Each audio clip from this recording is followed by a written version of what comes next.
Ассаламу алейкум қыздар. Бүгін сіздермен осындай қызыма алған күшті нәрселермен бөлісем. Осында распаковканы бөлісеміз.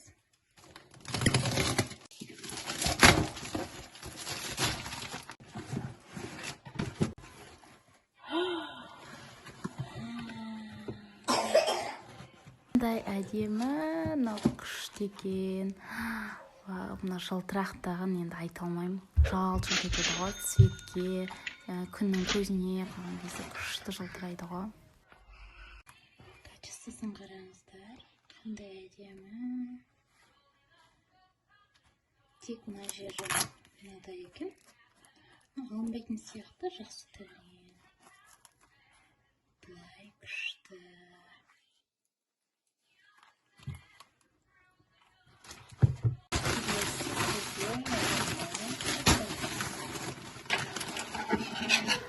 Бұл көйлектерді мен магазиндерден іздеп қараған кезде бағалары 35-40 мың деп тұрды.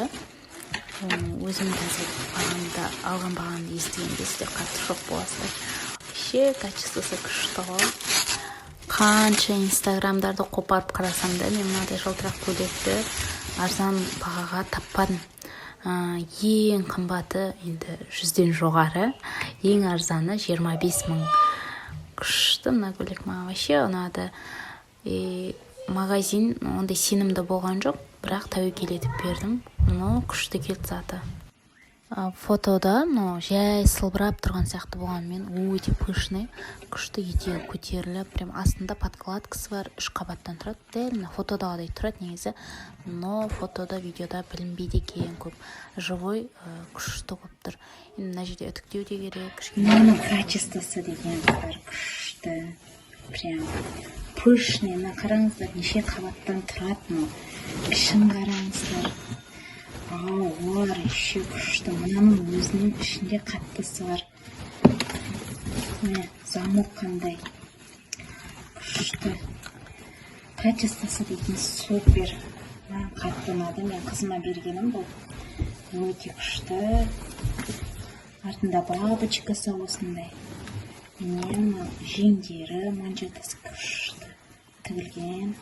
Мына жерде бабочкасын да алып тастауға болады екен. Өте качественный. Заты күшті. Ұнады. Вообще супер. Туфли тоже маған ұнады. Жақсы. Тастары түсіп қалмайды. Клей түспейді. Иісі ондай қатты жоқ. Табаны бәрі жақсы екен. Маған қатты ұнады. Осы көйлекпен бірге подбирать етіп алғам. Енді қызым принцессалардікіндей болып жүреді. Қазір киіп тұрған видеоны саламын. Валя, қызым киіп қарады. Мына жерде айналып мәз болып жүр. Мына жерде ешқандай жарық, ештеңе қолданған жоқпыз. Тек күннің көзінің өзі соған дейтін жылтырап тұр ғой екеуі де. Тағы да распаковкалар болады. Каналға тіркеліп лайк басыңыздар.